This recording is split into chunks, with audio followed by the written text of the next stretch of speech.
welcome back to today's video. I'm so delighted to have you here today because we are at the start of December, and for us around here at Thuja Hill, that means the beginning of all things Christmas.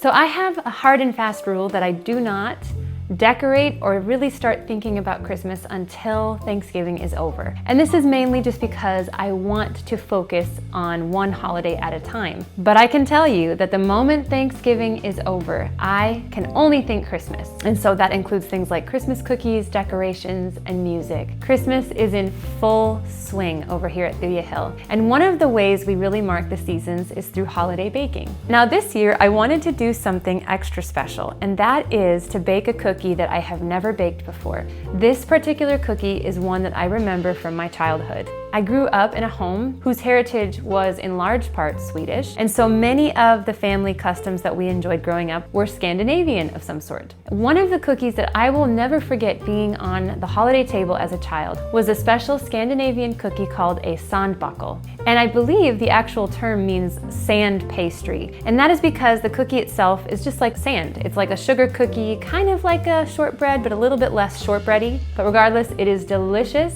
and simple to make, and I hope that you enjoy this. The one caveat with this recipe is that it does require a special Sandbakkel tin. And these are not that hard to find on Amazon. You can really get creative and use any cookie tin or mold that you have at home. Years ago, my uncle sent me Sandbakkel molds from a store located in the central Midwest area where these cookies are notoriously famous and enjoyed. But if you don't have a store like that around you, you can always look on Amazon and you will find just what you need. So today we're gonna make this very special holiday cookie. I hope that you enjoy the recipe. In fact, we lovingly named this recipe Grandma Betty's Sandbakkel cookies, named after my dear maternal grandmother, who enjoyed several Scandinavian cookie recipes during this time of year.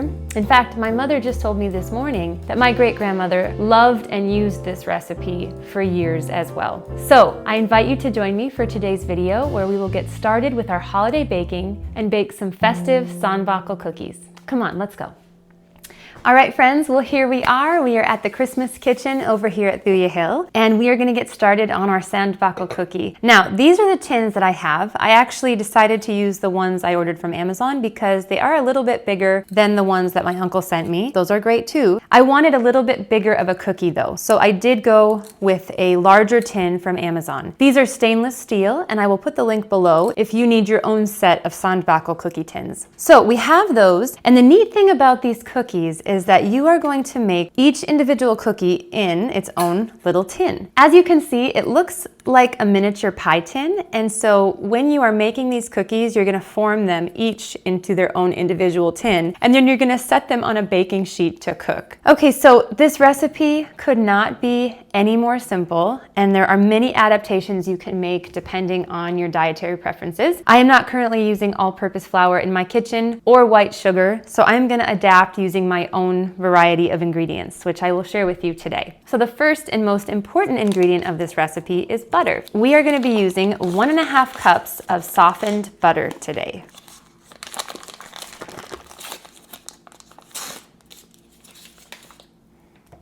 Okay, and now that we've got our butter in our bowl, we're gonna use 1 cup of sugar. You can use white sugar if you want. I'm gonna be using my favorite, which is sucanat. If I had coconut sugar, I might use that too, but I do have quite a bit of sucanat on hand, so I'm gonna be using that as my sugar today. Okay, so here's our 1 cup. And now our job is to go ahead and beat the sugar and the butter together until the sugar is incorporated well into the butter. Of course, you can use a mixer if you want. I prefer this potato masher. It is one of my favorite kitchen tools. I did put it in my Kitchen Essentials video. It's the Rossley brand, and it's been with me for years. Super high quality and is really helpful if you're trying to beat butter and sugar together. What you will notice is if you choose to use sucanat in this recipe, your cookies will be a little bit darker than if you were to use white sugar. That is one of the effects of using sucanat, which I'm totally fine with. Okay, our butter and sugar is well mixed together now. Okay, so now that we have got our butter and sugar all mixed together properly, we're gonna add our salt. And I'm just using Redmond sea salt today. And we're gonna use 1/4 teaspoon.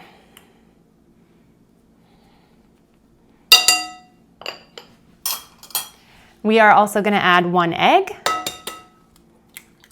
And we're also gonna add 1 teaspoon of almond extract. This is probably my favorite part of any cookie is almond. I love the flavor of a pure almond extract. So I might add a little more than 1 teaspoon just because I like it. Just a little bit. Okay, and now we are gonna go ahead and stir this mixture together. Okay, and now that I've gotten my egg and my salt and my almond extract all incorporated into my butter and sugar, I'm gonna add 4 cups of flour. Now, I am using spelt flour today because I find it performs the most like all-purpose. And since I'm not using all-purpose currently in my kitchen, I wanted a good substitute, and I think spelt is the closest I've found. So 4 cups. Here's 1, here's 2, here's 3, and here's 4. Okay, I've got all my ingredients in, and now it's time to stir the mixture together. Okay, one thing you will notice about this dough is that it literally becomes like sand, hence the name Sandbakkel, or otherwise known as sand pastry. It's not gonna go together like a traditional sugar cookie or even like a chocolate chip cookie dough. It's kind of crumbly and kind of sandy. And so if I put it together in my hands, I can make a dough ball, as you can see, but when it's in the bowl and it's being mixed, it's kind of grainy and clumpy, which is totally fine. So what we're gonna do now is we're gonna put this into the refrigerator to chill for the next 30 minutes. Now, ideally, it would chill for an hour. I just don't have that kind of time today. So we're gonna let this chill for about a half an hour, and then we'll come back and we'll get started putting our dough into these adorable little tins.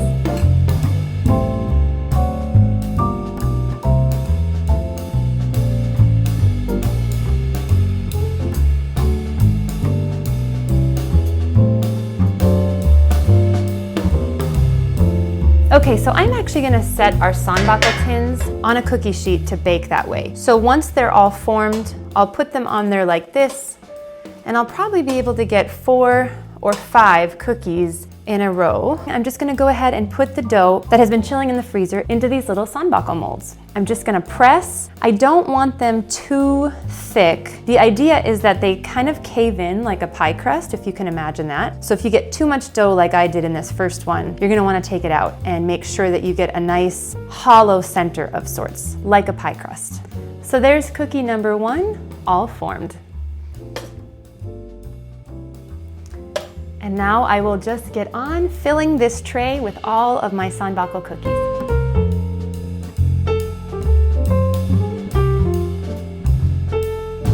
Okay friends, our Sandbakkels are all formed into their beautiful little tins, and they are ready to go into the oven. I have set the oven at 350, and these cookies will cook for approximately 7 to 10 minutes, depending on how hot your oven runs. When they are done cooking, let them sit for about 5 to 10 minutes, and then simply tap the bottom and allow the cookies to come out into their beautiful little shapes. All right, so into the oven these little beauties will go.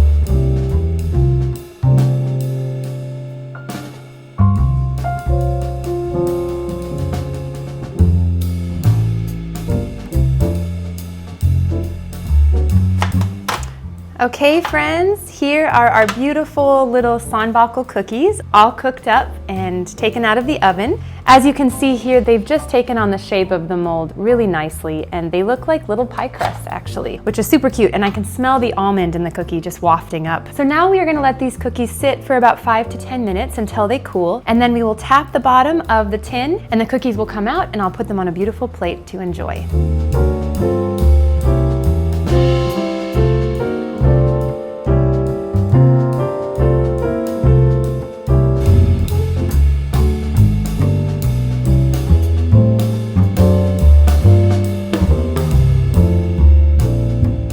All right friends, here are our delicate little Sandbakkel cookies all ready to be enjoyed with a nice cup of tea or coffee. These would make for a lovely afternoon tea time treat, or will do just great on any holiday cookie platter. I hope that you have enjoyed today's video, my friends, and I hope that you're enjoying preparing for the Christmas season ahead as well. And as usual, I thank you so much for coming back to today's video, and I look forward very much to seeing you in the next one. Goodbye for now.